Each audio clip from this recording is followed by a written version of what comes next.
अरे भाई सब लोग जाग जाओ पहले. All the students are sleeping. Come on, उठो फटाफट जल्दी से. Get up and sit down on your tables.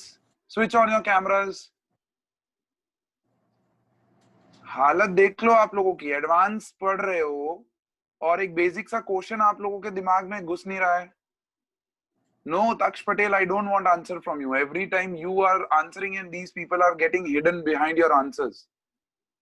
I am going to target those people today who do not talk to us. Yes, Pranshu Oja, where is your camera? Pranshu, unmute yourself. Yes, what's the difference between geometry and shape? Sir internet lag कर रहा है इसलिए of रखा है. तो वही internet सही करवाओ. सब कुछ फैकल्टीज ही करेंगे आपके एकेडमिक्स के लिए. आप कुछ नहीं करोगे. कुछ जोर लगाओगे ना. मम्मी पापा को बोलो भाई मुझे पढ़ना है, मेरे को इंटरनेट कनेक्शन अच्छा लेके दो. सारी क्लासेस दिसंबर तक तो अब ऑनलाइन ही है. सेंटर ने अनाउंस कर दिया है. तो इतना तो आप कर सकते हो अपनी पढ़ाई के लिए भाई. Yes Viraj. Viraj, can you unmute yourself? Yes yes, go ahead बच्चा विराज. Unmute. Yes, sir. Yes, where's your camera first of all? Sir, it's on the other device. Okay, where are you?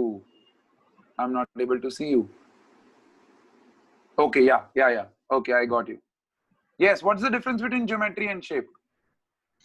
Sir, geometry is how do I say it? Sir, geometry is something we do in maths, है ना?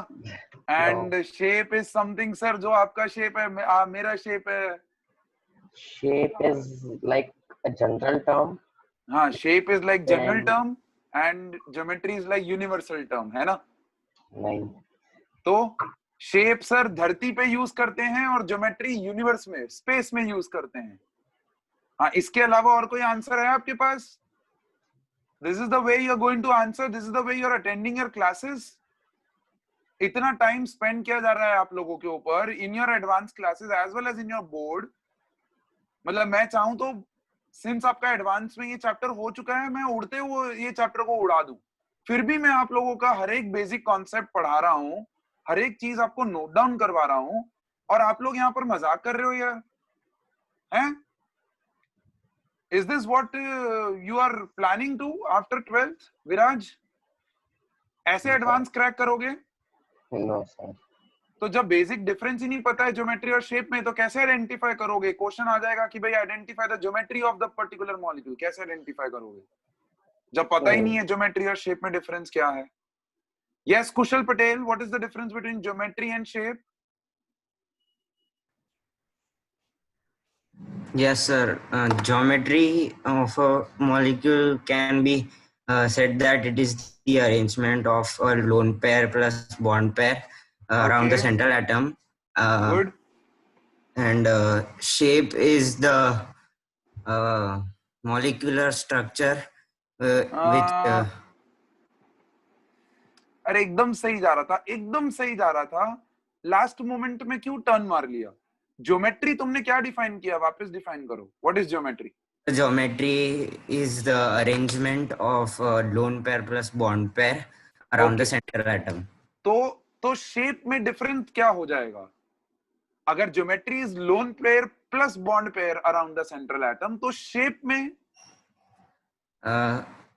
it will exclude the lone pair. हाँ, तो फिर इतना क्यों दिमाग लगा रहे हो?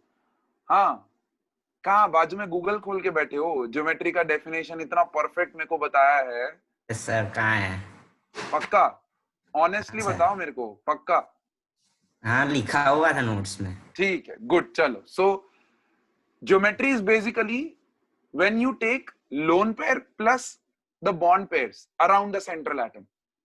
But shape is simply when you take only the bond pairs. You don't talk about the lone pairs in the shape. That's the reason two different tables बने थे. हमने सबसे पहले ऐसे मॉलिक्यूल्स देखे थे जिसके अंदर सेंट्रल एटम पे सिर्फ बॉन्ड पेयर्स हैं, there is no lone pair, right? Siddvik और पावल का जो एंगल देखा था हमने, पहले हमने 5 तरह की ज्योमेट्रीज देखी थी, बेसिक ज्योमेट्रीज। कौन सी थी वो? AB2, AB3, AB4, AB5, AB6, AB7 भी होता है, पेंटागोनल बाई पिरामिडल। बट हमने आपको बोला था कि AB7 आपके बोर्ड लेवल पे जरूरत नहीं है उसकी, इनफैक्ट कॉम्पिटिटिव में भी उसके बेसिस पे क्वेश्चन नहीं आते हैं बिकॉज वो एनसीईआरटी में इंक्लूडेड नहीं है। तो AB5, AB6 तक हमने 5 तरह की ज्योमेट्रीज देखी थी। Geometries are where central atom पे लोन पेयर नहीं है, सिर्फ बॉन्ड पेयर्स हैं। Is that clear? उस केस में geometry is equals to shape, उस केस में geometry is equals to shape. अच्छा, कोई मेरे को बता सकता है, कोई मेरे को बता सकता है कि AB2, AB3, AB4, AB5, AB6 इन मॉलिक्यूल्स का ज्योमेट्री क्या होगा? What is the name of the geometries? देखो ये चीजें अगर क्लियर नहीं होंगी ना, नेक्स्ट थ्योरी पे मूव ऑन नहीं कर सकते। इसका लेक्चर मेरा रिवीजन में जाए, आई डोंट माइंड। आपको नेक्स्ट लेक्चर से पहले वीडियोस देख के आने होंगे, वो मैं आपको अपलोड करके दे दूंगा। But yes, you have to do ये पॉइंट पे आके केमिकल बॉन्डिंग में एक रिवीजन जरूरी होता है। चलो, let me see raise hand symbols, let me see raise hand symbols who can give me the names of all the geometries AB2 से लेके AB6 तक। ज्योमेट्रीज के नाम चाहिए मुझे, ज्योमेट्रीज के नाम चाहिए। Come on come on.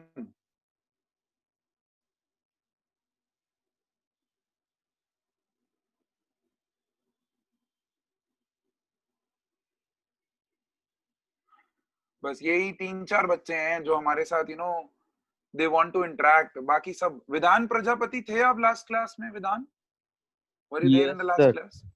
क्या कर रहे थे लास्ट क्लास में? सर हमने वो शेप्स और ज्योमेट्री देखी थी AB से AB6 तक। हाँ, क्या है बताओ मुझे। Geometry sir? हाँ, ज्योमेट्रीज बतानी है मेरे को, बताओ। सर AB का है, AB का तो लीनियर,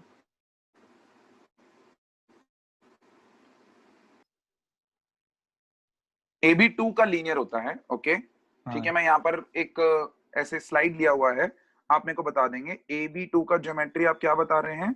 लीनियर बता रहे हैं। ओके, और चलो बढ़ते जाओ। AB3? सर AB3 का triangular planar. Triangular planar, very nice.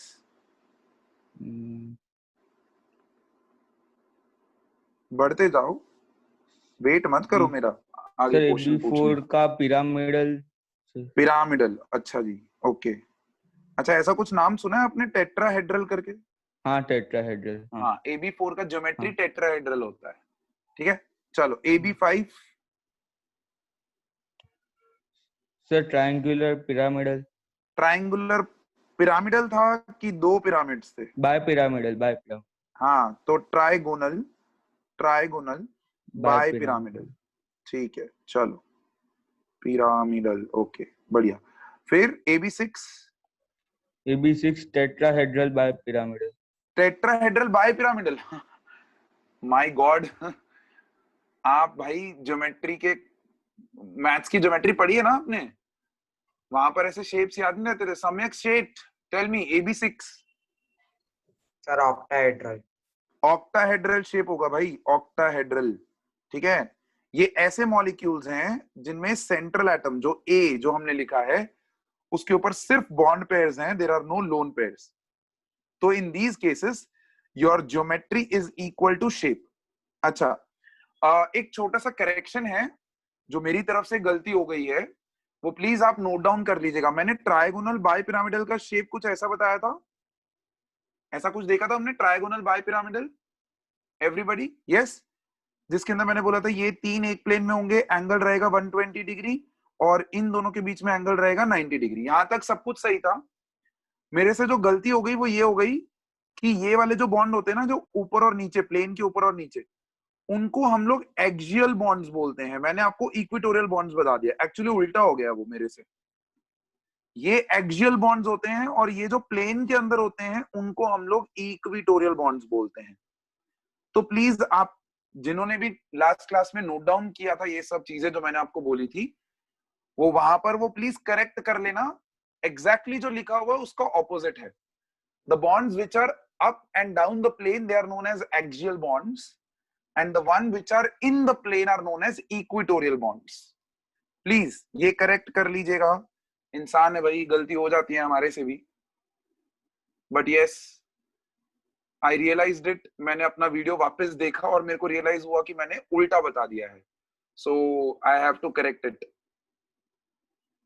These two bonds over here, they are known as axial and these are known as equatorial. If I correctly remember, मैंने last time exactly उल्टा बताया था.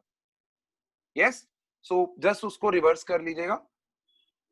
It sometimes happens with the teachers also. अच्छा चलो, ये तो हो गया correction.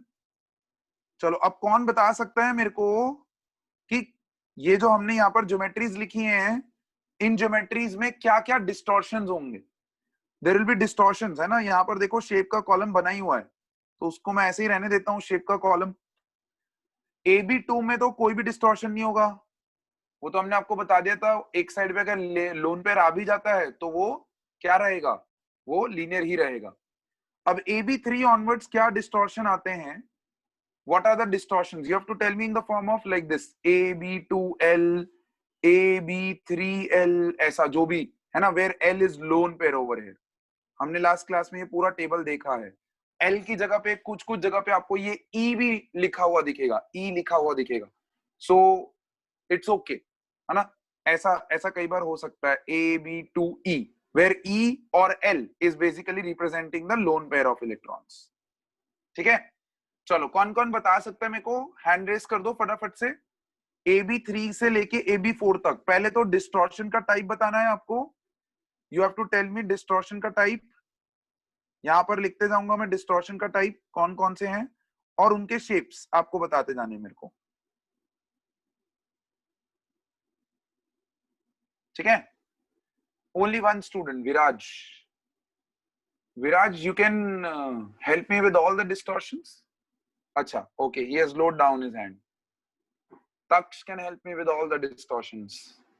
Only Taksh is here to study. बाकी सब यहाँ पर मजे लेने आते हैं, मजे करने आते हैं। बढ़िया है भाई।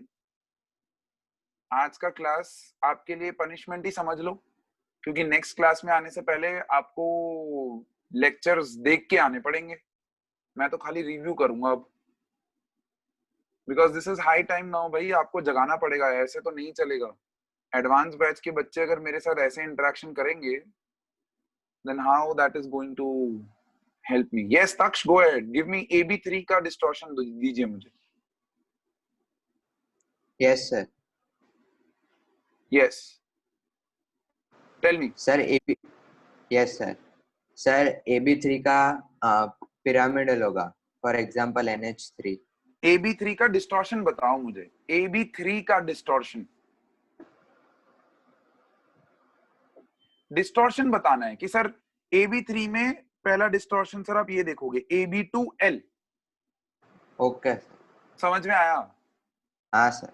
और जब ये AB3 में से 3 बॉन्ड पेयर में से एक लोन पेयर आ जाएगा, तो भाई हमने पढ़ लिया है लोन पेयर का repulsion is greater than lone pair bond pair repulsion is greater than bond pair repulsion. ये अपने को किसने बता दिया था?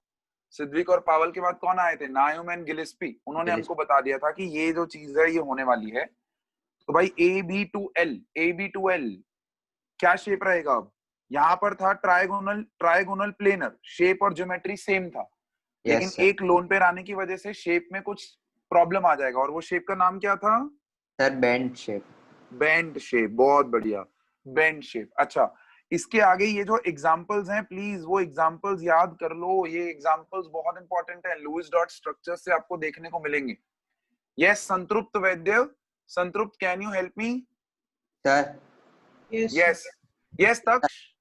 Sir, I want to say another thing. I will have to leave the meeting now because I have to attend. Yeah, I just read your message. You have some extra class aligned? Yes, sir. Okay, all right. You can leave the class, bacha. Thank you. Yes, sir. Santrupt. Tell yes, me. Sir. For AB3 we do not have another one. Very nice. AB3 में और कोई distortion नहीं होगा। और बोलिए। AB4 में distortion बताइए।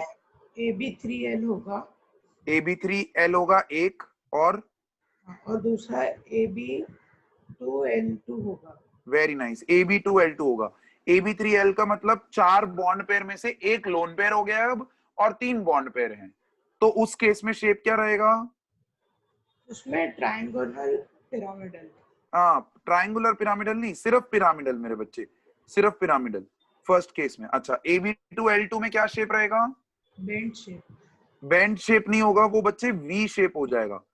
Bend से भी थोड़ा और ज्यादा स्क्वीज हो जाएगा, बिकॉज एक सेंट्रल एटम के ऊपर 2 लोन पेयर्स जब आएंगे और 2 बॉन्ड पेयर्स होंगे, तो इन 2 लोन पेयर्स के बीच में रिपल्शन बहुत तगड़ा होगा, जिसकी वजह से यहाँ पर ये जो एंगल है वो ऐसे स्क्वीज हो जाएगा, बहुत ज्यादा स्क्वीज हो जाएगा। Is that clear? परफेक्ट है, तो ये वी शेप हो जाएगा। All right, there was another student who was raising the hand, but अब उसने लोअर कर दिया है।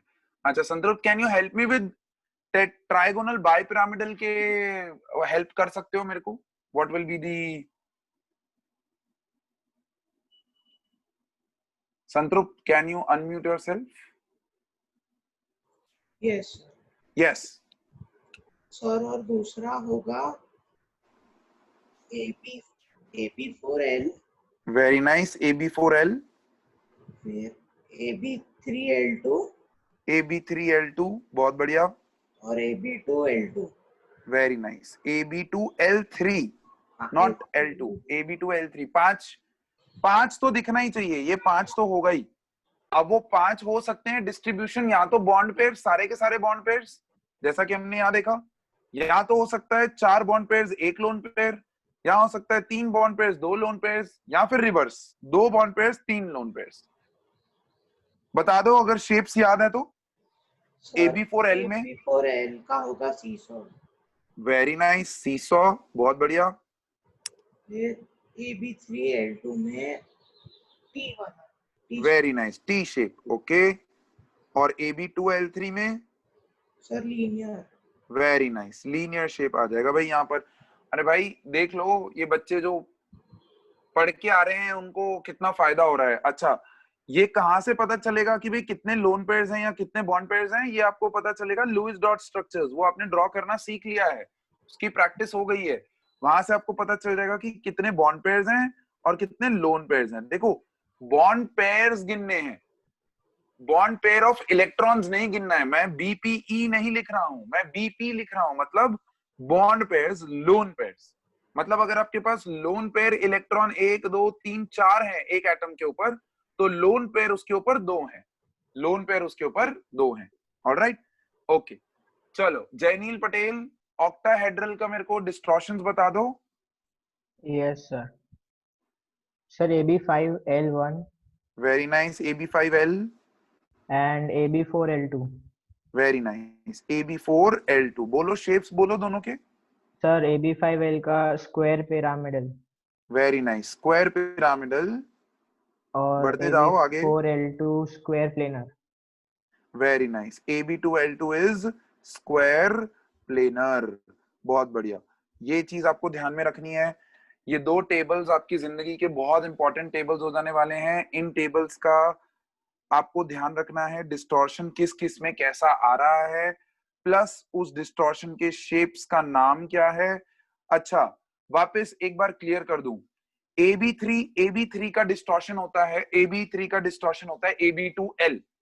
अब उस केस में शेप का नाम बेंट हो गया है, लेकिन ज्योमेट्री अभी भी ट्रायगोनल प्लेनर ही है। Is that clear? ज्योमेट्री अभी भी ट्रायगोनल प्लेनर है, क्योंकि ज्योमेट्री में तो हम लोग लोन पेयर और बॉन्ड पेयर दोनों गिनते हैं, शेप में हम लोग सिर्फ बॉन्ड पेयर गिनते हैं। तो दैट्स द रीजन इसका जो शेप है वो बेंट हो जाता है, लेकिन ज्योमेट्री अभी भी ट्रायगोनल प्लेनर ही है। तो ये था आपका लास्ट क्लास का revision. This was last class, जिसके अंदर हम लोगों ने एक बहुत इंपॉर्टेंट थ्योरी पढ़ी जिसका नाम था VSEPR theory, valence shell electron pair repulsion theory. Is that clear? तो किसके ऊपर बेस्ड था ये, किसके ऊपर बेस्ड था? This was based on central atom and उसके वैलेंस शेल के इलेक्ट्रॉन पेयर्स या लोन पेयर्स या बॉन्ड पेयर्स।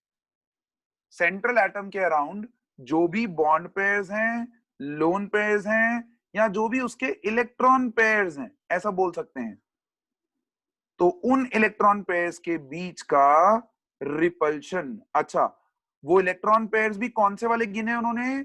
सिर्फ और सिर्फ वैलेंस शेल में आने वाले जो इलेक्ट्रॉन पेयर्स हैं, इसीलिए नाम पड़ा valence shell electron pair repulsion. मतलब कि भाई वैलेंस शेल के इलेक्ट्रॉन पेयर्स में जो रिपल्शन होता है, उसकी वजह से मॉलिक्यूल में एक चीज पता चली आपको, that is the geometry of molecule and the shape of the molecule. ये दो चीजें VSEPR थ्योरी हमको बताती है। फिर इसके बाद बहुत इंपॉर्टेंट थ्योरी आने जा रही है जिसका नाम है वैलेंस बॉन्ड थ्योरी, VBT। ठीक है, अब ये VBT क्या है, क्या करती है VBT, उसके लिए मैंने कुछ पिक्चर्स आपके स्क्रीन पे डाले हैं। देखो, यहां पर आ गए हैं आपके पास ऑर्बिटल्स। क्या आ गए हैं मेरे बच्चे? ऑर्बिटल्स। और उन ऑर्बिटल्स के बीच में कुछ इंटरेक्शन दिख रहा है। देखो यहाँ पर, ये एक एटम A का ऑर्बिटल है, ये एक एटम B का ऑर्बिटल है, और उनके बीच में कुछ इंटरेक्शन हुआ है। वो इंटरेक्शन क्या है, वही तो VBT बता रही है हमें। सेम वे यहाँ पर ये एक एटम A का है, ये एक एटम B का है, उसके बीच में भी कुछ इंटरेक्शन आ रहा है। वो कैसे हो रहा है इंटरेक्शन, क्या बोलते हैं इस इंटरेक्शन को, we will talk about that. लेकिन सबसे बड़ा क्वेश्चन यहाँ पर जो मैं आपको यहाँ पर देने जा रहा हूं, प्लीज मेक श्योर कि इस पॉइंट को आप नोट डाउन कर लें। देखो, इस थ्योरी के नाम में भी वैलेंस बॉन्ड थ्योरी। मतलब केमिस्ट्री की दुनिया में जब आप किसी भी चीज के बारे में बात करते हैं तो हमेशा वैलेंस शेल के ऊपर आके ही खत्म होती है कहानी। और ये मैं आपको एक टिप दे रहा हूं यहाँ पर, केमिस्ट्री की दुनिया में अगर आपको सक्सेस पाना है ना, if you want to get hold of chemistry, तो आपको एक एलिमेंट के बारे में जानना पड़ेगा, और उस एलिमेंट को जानने के लिए उसके वैलेंस शेल के इलेक्ट्रॉन्स के बारे में जानना पड़ेगा, और उस वैलेंस शेल के इलेक्ट्रॉन्स को जानने के लिए आपको इलेक्ट्रॉनिक कॉन्फ़िगरेशन के बारे में जानना पड़ेगा, जो आपने chapter number 2 structure of atom में पढ़ ली है। तो ये तीन चीजें आपको ध्यान में रखनी है बस। मेरे मास्टर्स में एक प्रोफेसर थे, वो मेरे को ऐसा बोलते थे कि बेटा, केमिस्ट्री को अगर कॉन्कर करना है ना, तो सिर्फ वैलेंस शेल इलेक्ट्रॉन्स की जानकारी रख, बिकॉज यही ट्रबलसम इलेक्ट्रॉन्स हैं जो बॉन्ड बनाते हैं, और यही ट्रबलसम इलेक्ट्रॉन्स हैं जो रिएक्शन में पार्टिसिपेट करते हैं। तो पूरी केमिस्ट्री का जो मूल है वो वैलेंस शेल इलेक्ट्रॉन्स में। आप देखना, आप कितनी भी थ्योरीज पढ़ लोगे एक पर्टिकुलर चैप्टर में, लेकिन अल्टीमेट थ्योरी जो होगी ना, वो वैलेंस शेल के ऊपर ही होगी, अल्टीमेट थ्योरी। तो यहां पर भी वही चीज है। देखो भाई, valence bond theory, valence shell electron pair repulsion theory. So बस ये चीज जो है आपको ध्यान रखनी है। ये मैंने आपको एक टिप दे दिया जो मेरे को शायद मेरे 11th-12th में नहीं मिला था, मेरे को मेरे मास्टर्स के प्रोजेक्ट गाइड जो थे उन्होंने जाके मुझे ये दिया था, वो मैं आप लोगों को यहाँ पर फॉरवर्ड कर रहा हूँ, because I feel if you know this thing then chemistry will become even more interesting for you people. Is that okay? तो चलो वैलेंस बॉन्ड थ्योरी के बारे में जानते हैं। सबसे पहला क्वेश्चन आता है कि भाई why this theory is required, ये थ्योरी रिक्वायर्ड क्यों है ना? हम हमेशा ऐसे ही क्लियर करेंगे कि ये थ्योरी रिक्वायर्ड क्यों है। तो सबसे पहला क्वेश्चन दिमाग में कि हमने अभी तक लुईस डॉट थ्योरी पढ़ी है।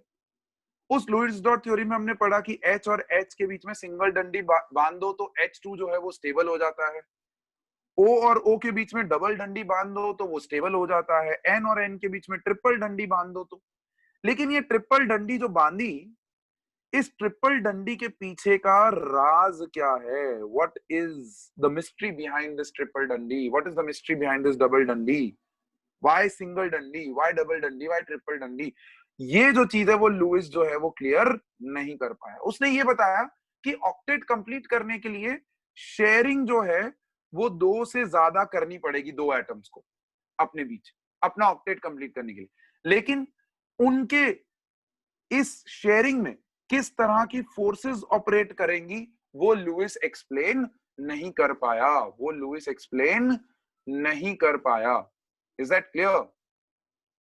तो यही चीज है जो आपको ध्यान में रखनी है कि भाई why this theory is required, पहली चीज। दूसरा चीज, हम देखते हैं H और H के बीच में बॉन्ड, हम देखते हैं F और F के बीच में बॉन्ड, हम देखते हैं Cl और Cl के बीच में। अच्छा,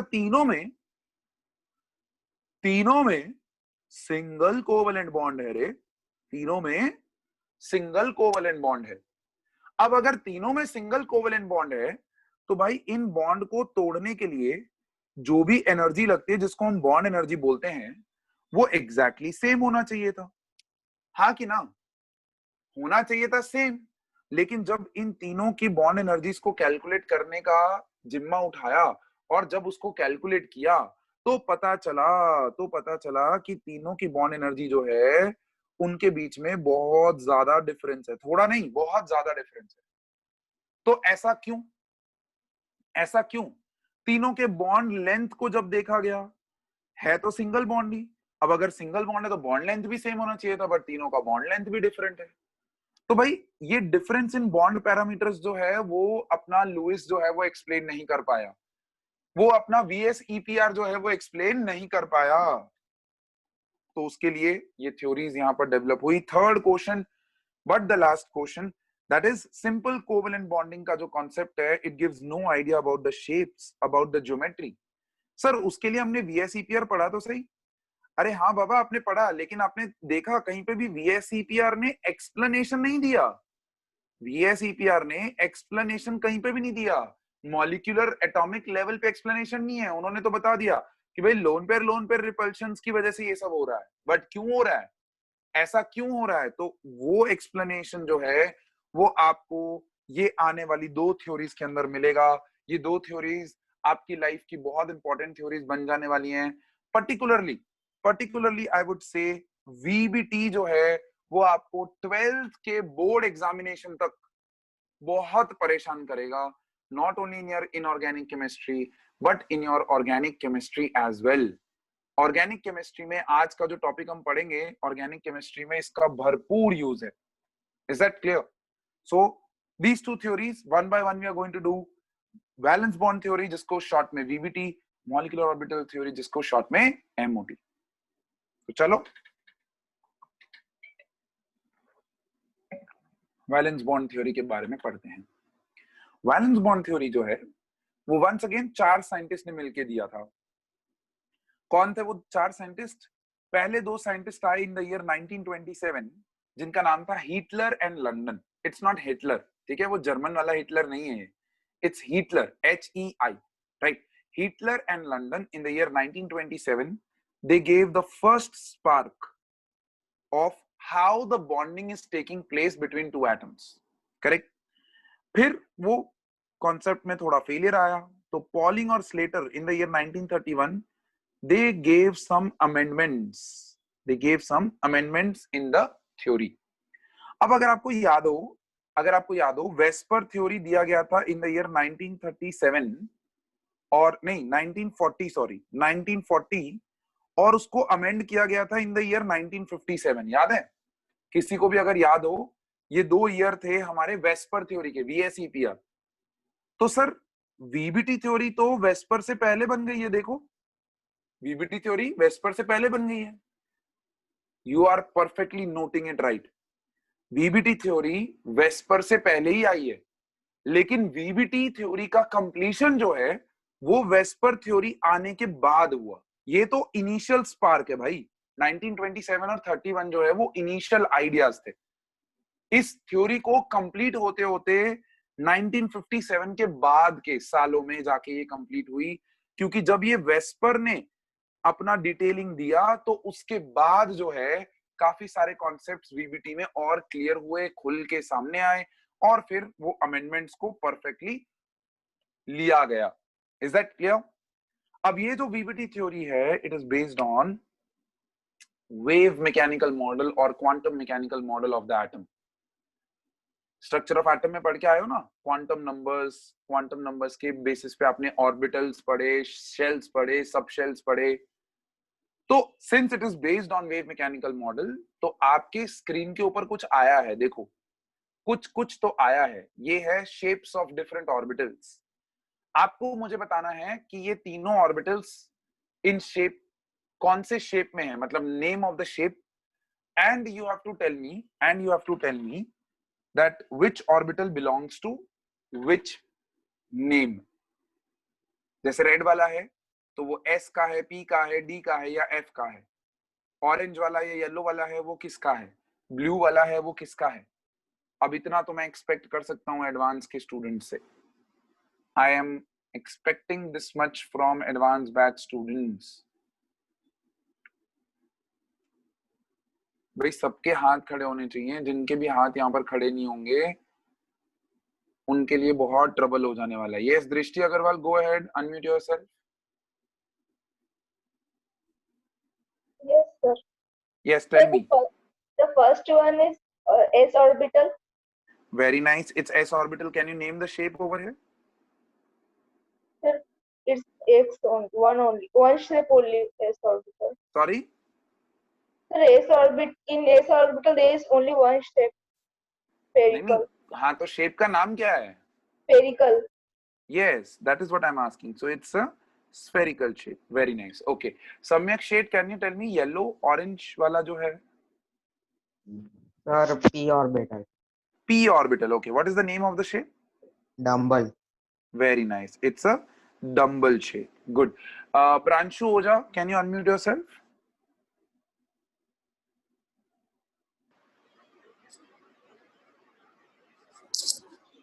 Yes, Pranshu Oja. It's not D block. It's D orbital. Orbital. हाँ, क्या नाम है इसका? Double dumbbell.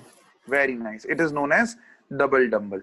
आप लोगों के लिए एक बार वापस से मैं याद दिला दूं, s ऑर्बिटल के अंदर, s सबशेल के अंदर एक ही ऑर्बिटल होता है. There is only one orbital in s subshell. लेकिन अगर मैं p सबशेल की बात करूं तो p सबशेल में there are 3 orbitals. एक होता है px पे, दूसरा होता है py पे और तीसरा होता है pz पे. अगर वो z एक्सिस पे है तो pz, y एक्सिस पे है तो py, x एक्सिस पे है तो px. ये क्यों रिवाइज करवा रहा हूं अभी थोड़ी देर में आपको पता चल जाएगा. डबल डम्बल आपका जो डी सबशेल होता है वो होता है आपका डी सबशेल जो होता है डी सबशेल, उसके अंदर होते हैं आपके 5 orbital. There are 5 orbitals named as dxy, dyz, dxz, dx square y square and dz square. याद आ गया सबको? हाँ, dxy जो होता है वो xy के प्लेन में होता है, dyz जो होता है वो yz के प्लेन में होता है, dxz जो होता है वो xz के प्लेन में होता है, dx square y square is on the axis of x and y, and dz square वो एक बहुत ही अतरंगी सा था जिसके अंदर हमने देखा था if this is your z axis तो उसका एक लोब तो आपको ऐसा दिखता है और एक लोब ऐसा सर्कुलर. याद आया? तो इस तरीके से ये शेप्स परफेक्टली आपको याद होने चाहिए भाई. इसके बिना तो आप लोगों का कहानी बिल्कुल भी क्लियर नहीं होगा. सो प्लीज मेक श्योर कि आप ये 100% बढ़िया से अच्छे से समझ लें. अच्छा, सिंस ये यहाँ पर हमने शेप डाले हैं तो यहीं पे मैं आपको बता देता हूं, ये जो 2 हिस्से होते हैं ना इनको हम लोग बोलते हैं लोब्स. क्या बोलते हैं? Lobes. Lobes of the atom. Correct. Lobes of the orbital, sorry atom क्या. और ये जो एरिया होता है ना पूरा का पूरा, ये जो पूरा का पूरा एरिया देखो मैंने ब्लैक शेड किया, सिमिलरली ये भी पूरा एरिया ब्लैक कलर का शेड किया. ये पूरा area is that area where the probability of finding the electron is maximum. Probability, spelling LITY. Okay, ठीक है. This is that area. Similarly d orbital में भी ये पूरा एरिया एक डी ऑर्बिटल में ये पूरा एरिया होता है जिसके अंदर probability of finding the electron is maximum. अच्छा, न्यूक्लियस के अराउंड ऐसा भी एरिया होता है जिसके अंदर probability of finding the electron is 0, है ना. सपोज ये सेंटर पार्ट की मैं यहाँ पर बात करूं तो यहाँ पर एक्चुअली न्यूक्लियस रिसाइड करता है एटम का. तो यहाँ पर इस एरिया को नाम दिया जाता है नोड. ये लिख लेना, nodes are that area around the orbital, around the nucleus where the probability of finding electron is 0. वहां पर इलेक्ट्रॉन रिसाइड कर ही नहीं सकता है, आपको मिलेगा ही नहीं, कभी भी इलेक्ट्रॉन वहां पर मिलेगा नहीं आपको. Is that okay? All of you 100% clear है ये चीज? ये बहुत बहुत इंपॉर्टेंट है बाबा, बहुत इंपॉर्टेंट है। अगर आपने इतनी चीजें अच्छे से नहीं समझी तो आप लोगों के लिए बहुत प्रॉब्लम हो जाएगा। I am telling you, you are not able to realise my emphasis. लेकिन अगर फिजिकल क्लासेस में आप होते तो आपको पता चलता कि सर कितना जोर लगा रहे हैं अपने शब्दों पे। Because this things if not clear right now, they are going to create problem for you throughout your life. जहां पर भी ये चीज आएगी आप रोने लग जाओगे, रिकॉल होएगा ही नहीं। तो इसीलिए 3D में मैं हर चीज आपको दिखाने की कोशिश कर रहा हूं ताकि आपके दिमाग में वो बैठे। Is that okay? परफेक्ट है। चलो वीबीटी को और थोड़ा एक्सप्लेन करते हैं। ये चारों साइंटिस्ट ने मिलके क्या हमें एक्सप्लेन करने का कोशिश किया वो हम बताते हैं। देखो, सबसे पहले इन चारों साइंटिस्ट ने बोला कि भाई जब दो एटम्स एक दूसरे के बहुत दूर होते हैं ना, जब दो एटम्स एक दूसरे के बहुत दूर होते हैं तो उनके बीच में कोई भी फोर्सेस जो हैं वो ऑपरेट नहीं कर रही होती हैं। There are no forces operating between them, correct? लेकिन ये जब दो एटम्स एक दूसरे के पास आते हैं ना, जब एक दूसरे के पास आते हैं तो उनके अंदर अट्रैक्टिव और रिपल्सिव फोर्सेस, दो तरह की नई फोर्सेस जो हैं वो डेवलप हो जाती हैं। अब इस चीज को रिकॉल करने के लिए देखो मैंने एक ग्राफ रिकॉल किया है, याद हो बॉन्ड लेंथ के अंदर मैंने ये ग्राफ लिया था। अब ये दो एटम्स बहुत दूर हैं, नो फोर्सेस ऑफ अट्रैक्शन और no forces of repulsion between them, but when they start coming close to each other तो इनको दिखता है कि हमारा एनर्जी जो है वो डिक्रीज हो रहा है। और डिक्रीज होते होते मिनिमम वैल्यू जब ये पहुंचेंगे, मिनिमम वैल्यू, उस पॉइंट पे the force of attraction will be equals to the force of repulsion between them, right? पहले फोर्स ऑफ अट्रैक्शन था इसीलिए तो पास आ रहे थे। पास आते आते आते आते वो कहां जाके रुक जाएंगे? वो वहां जाके रुक जाएंगे जहां force of attraction is equals to force of repulsion. और अगर इस डिस्टेंस के बियॉन्ड ये एक दूसरे के और पास आना की कोशिश करते हैं तो फोर्स ऑफ रिपल्शन जो है वो ज्यादा हो जाता है। So this is what these four scientist they tried to explain. और उन्होंने बताया कि ये जो इक्विलिब्रियम डिस्टेंस होता है ना, जब force of attraction equals to force of repulsion हो जाता है, इसी इक्विलिब्रियम डिस्टेंस को हम लोग बोलते हैं R, and that is also named as bond length. क्या बोलते हैं उसको? Bond length, correct? Bond length between the two combined atoms.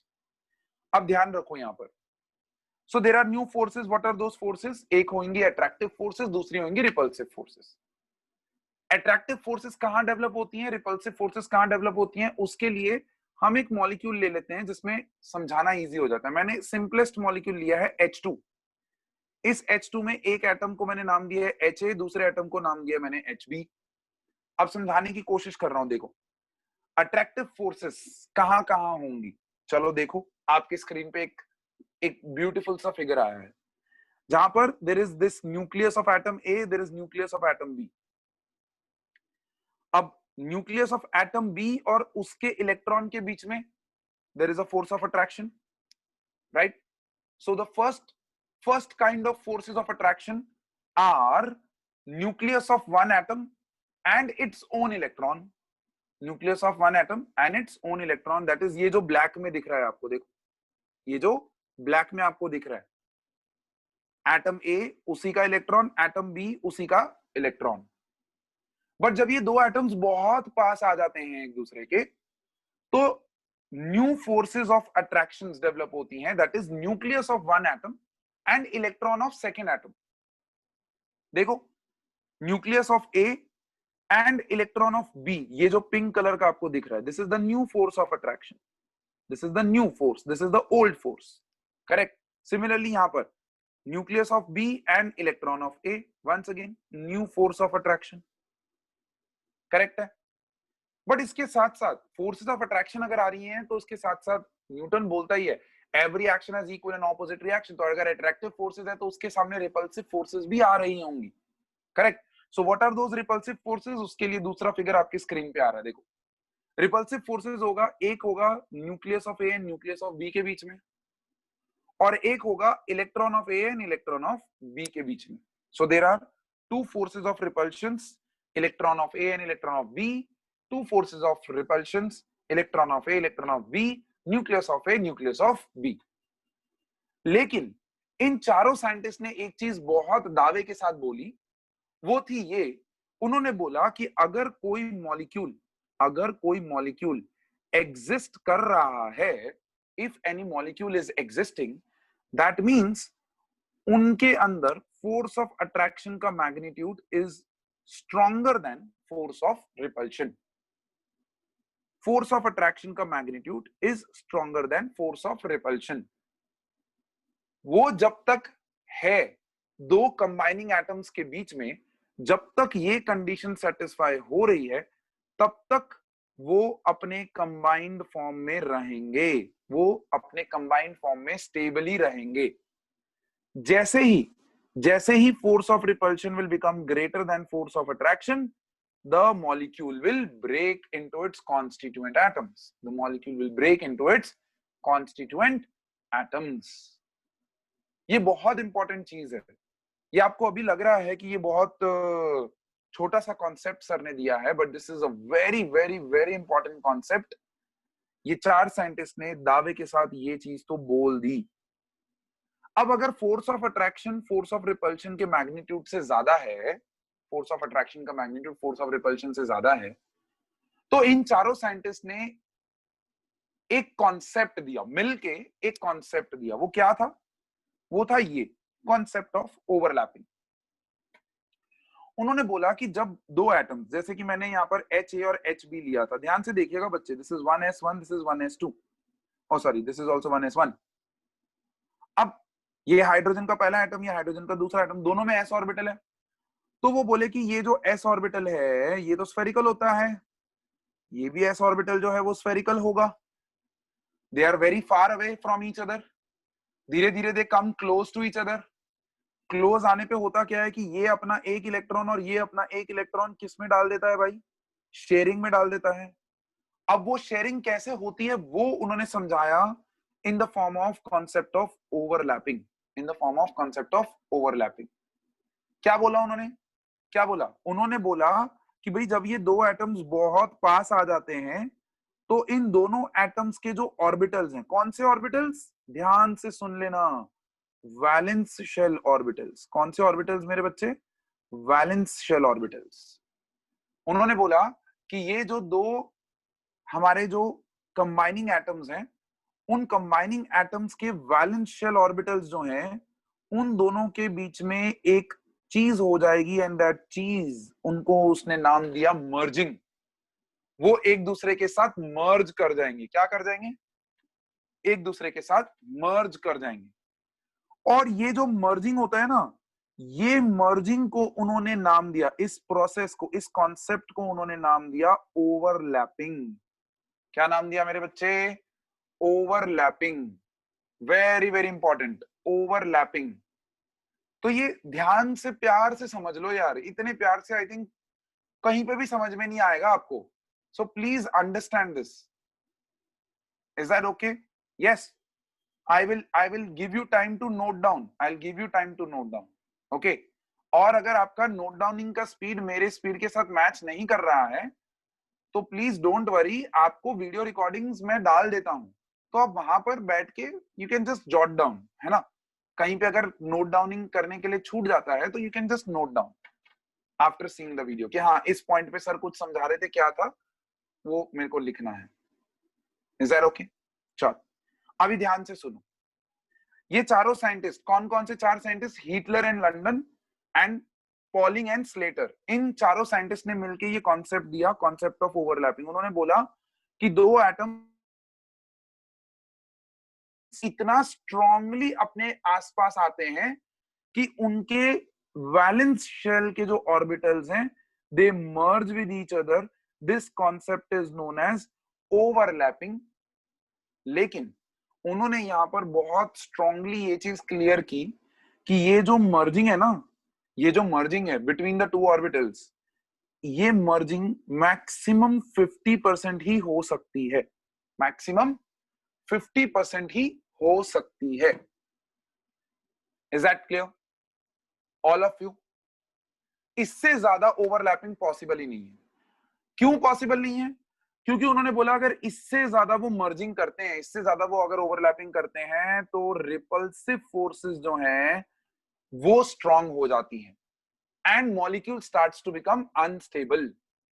So you need to understand this कि maximum merging between the two orbitals is going to be 50%, maximum 50%. Is that clear? Perfect है? All right, great. ये समझ में आ रहा है बच्चे? सबको समझ में आ रहा है? श्योर है? परफेक्ट है? चलो समझते हैं ये चीज को। कॉन्सेप्ट ऑफ ओवरलैपिंग वीबीटी में मिला था। क्या बोला उन्होंने कि भाई दो एटम्स, दो डिफरेंट एटम्स या दो सेम एटम्स अपने आसपास इतना आसपास आ जाते हैं, they come really close to each other such that their valence shell orbitals they merge, और वो मर्जिंग की वजह से उन्होंने एक कॉन्सेप्ट बनाया।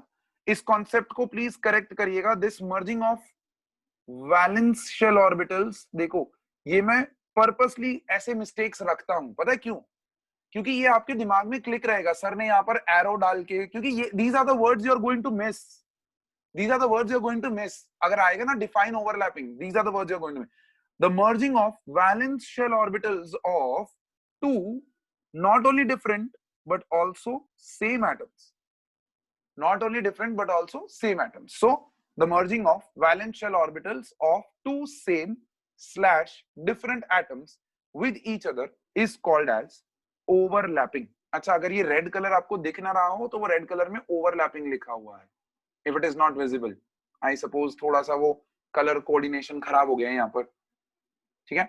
ओके, चल अब ध्यान से सुनना, जो मैं यहाँ पर बताने जा रहा हूँ ना वो ध्यान से सुनना, बिकॉज ये इतना गजब कॉन्सेप्ट है कि अगर आपने इसके स्टेप्स को नहीं समझा ना, इसके हायरार्की को नहीं समझा, तो आप गुम हो जाओगे इस कॉन्सेप्ट में।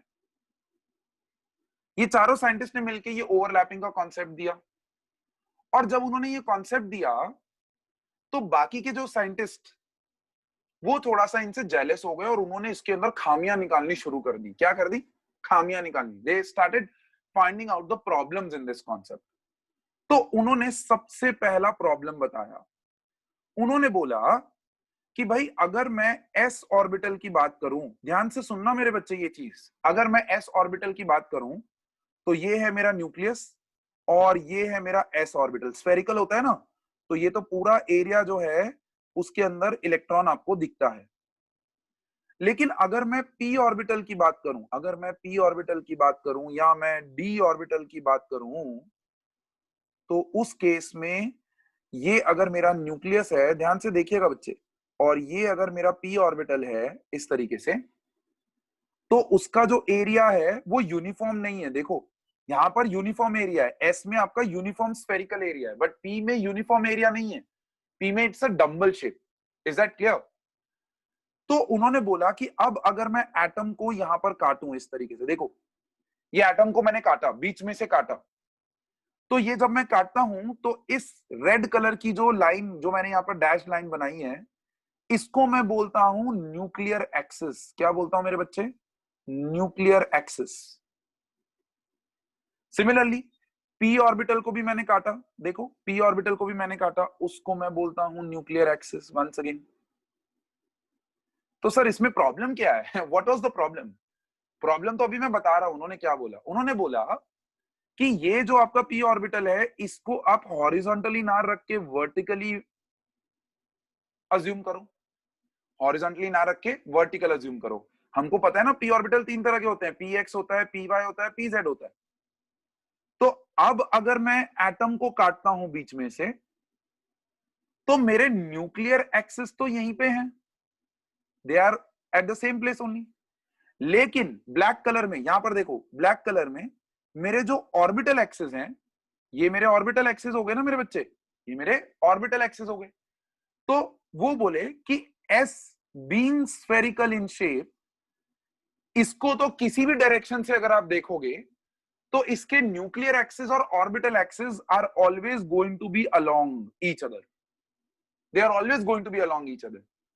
लेकिन in case of p orbital या in case of d orbital, आप अगर ओरिएंटेशन चेंज कर देते हो ऑर्बिटल का, if you change the orientation, then In the first orientation, the orbital axes are along the nuclear axis. Orbital axes are along the nuclear axis.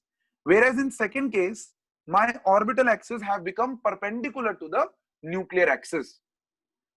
तो यहां पर scientist ने ऐसा क्वेश्चन किया कि भाई यहां पर आपका जो ओवरलैपिंग है उसमें कोई चेंज नहीं आएगा। तो ये चारों साइंटिस्ट ने ऐसा मिलके बोला कि भाई सब्र रखो, अभी हमने अपनी थ्योरी कंप्लीट कहां की है, अभी तो हम जस्ट स्टार्ट हुए हैं, let us get into this. तो when they got into this they found out, ये जो वर्ड मैं यहां पर लिखने जा रहा हूं वो सुन लेना और लिख लेना। एस ऑर्बिटल को उन्होंने बोला it is a non directional orbital. इसके अंदर कोई डायरेक्शन नहीं होता। इसको आप ऊपर से देखो, नीचे से देखो, साइड से देखो, आगे से देखो, पीछे से देखो, इधर से देखो, उधर से देखो, कहीं से भी देखो, ये स्फेरिकल ही होगा। और किसी भी डायरेक्शन से देखोगे इसके न्यूक्लियर एक्सिस और इसके orbital axis will always be along each other. Correct है, ये पॉइंट समझ में आता है। वेयरएज आपके जो s ऑर्बिटल है वेयरएज आपके जो p ऑर्बिटल है, d ऑर्बिटल है और f ऑर्बिटल है, they all are of directional nature. They all are of directional nature.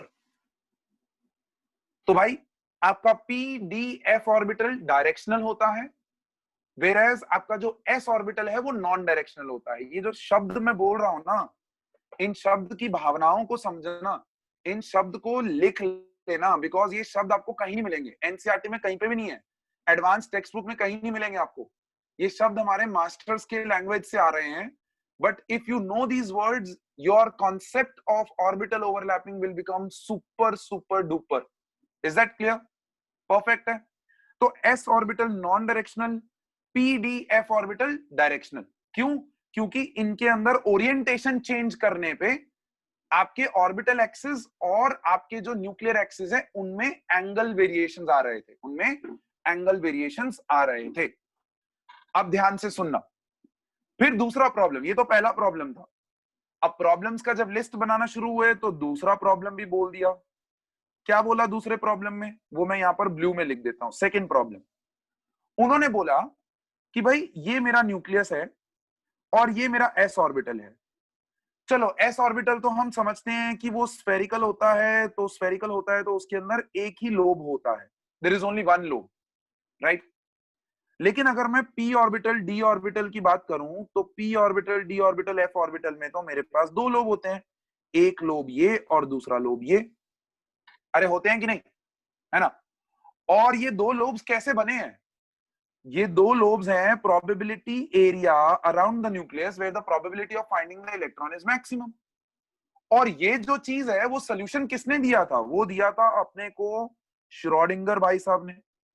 अरे हाँ कि ना, श्रोडिंगर भाई साहब ने, जिन्होंने हमको एक टर्म दिया था साई स्क्वायर। याद आया? साई स्क्वायर। तो जब श्रोडिंगर ने अपनी इक्वेशन को सॉल्व किया था ना मेरे बच्चे, तो उस सॉल्यूशन के क्वाड्रेटिक इक्वेशन थी वो, it was a quadratic equation. तो उस क्वाड्रेटिक इक्वेशन के दो सॉल्यूशंस मिलेंगे, एक पॉजिटिव सॉल्यूशन होगा और दूसरा नेगेटिव सॉल्यूशन होगा।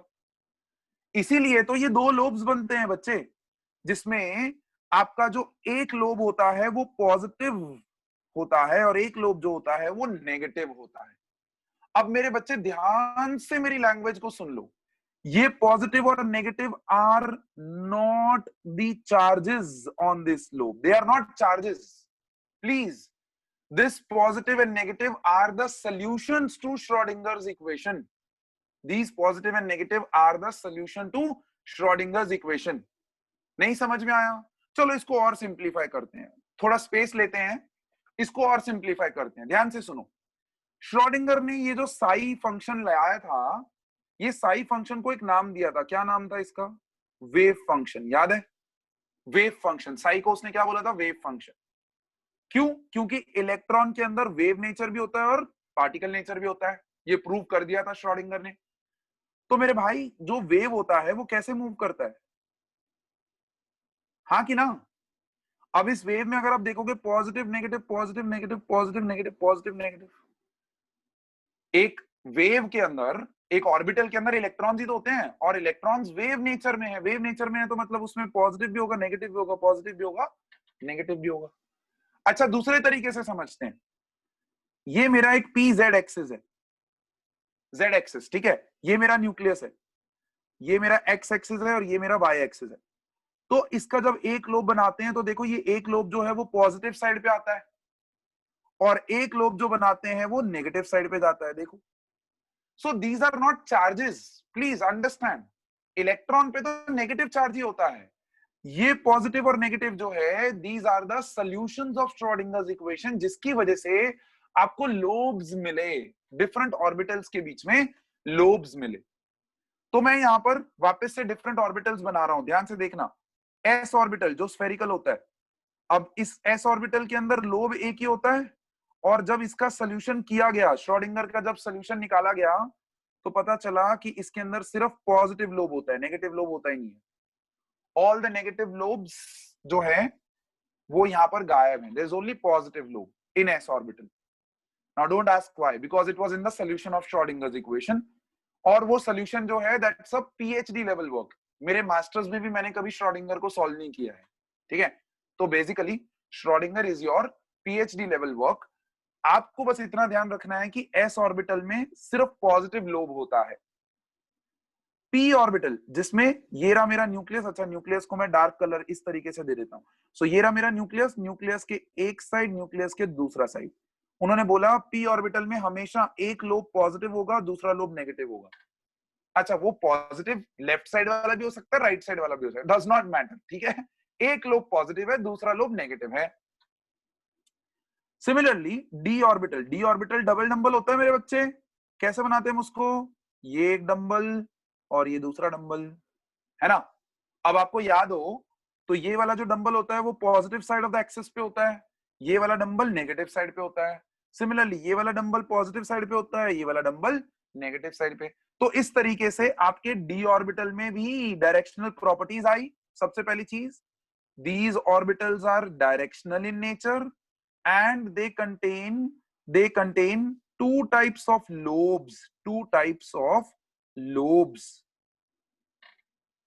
करेक्ट है।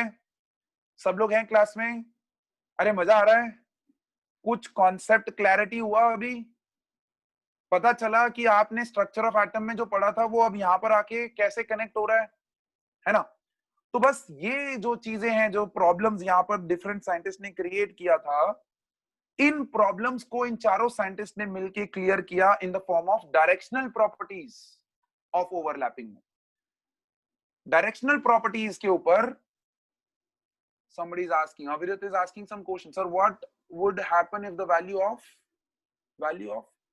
psi is 0? Okay, if value of psi is 0 मेरे बच्चे अविरत, तो उस एरिया को हम लोग नाम देते हैं node, that is known as node. That means वहां पर आपका electron finding probability is 0। Is that okay अविरत?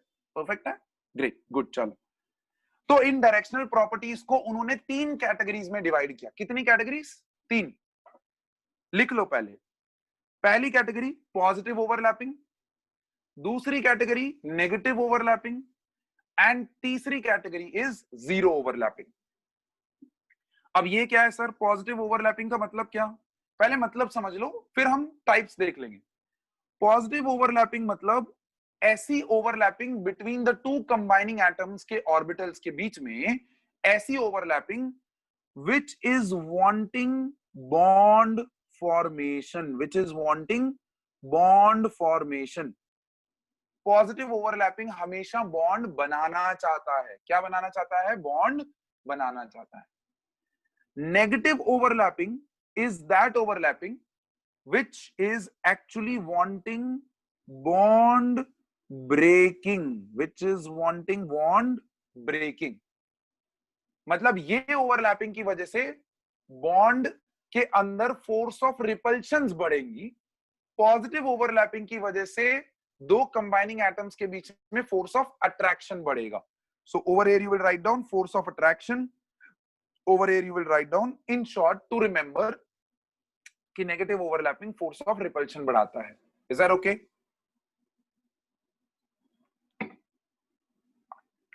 I give you exactly 10 seconds. Please note this down.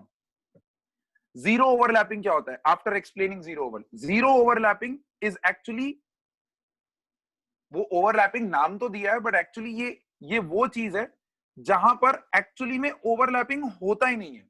It is not possible. जब ऐसा केस आता है ना तो ओवरलैपिंग होता ही नहीं है. There is no overlapping. Why there is no overlapping? Because यहां पर नोड रीजन्स जो हैं वो एक दूसरे के आमने सामने आ जाते हैं. दोनों एटम्स के नोड रीजन्स जो हैं वो सामने सामने आ जाते हैं. Is that clear? परफेक्ट है. चलो 10 सेकेंड्स दिए, फिर उसके बाद मैं आपको पॉजिटिव नेगेटिव जीरो ओवरलैप के एग्जांपल्स दे रहा हूं. फटाफट से लिख लो.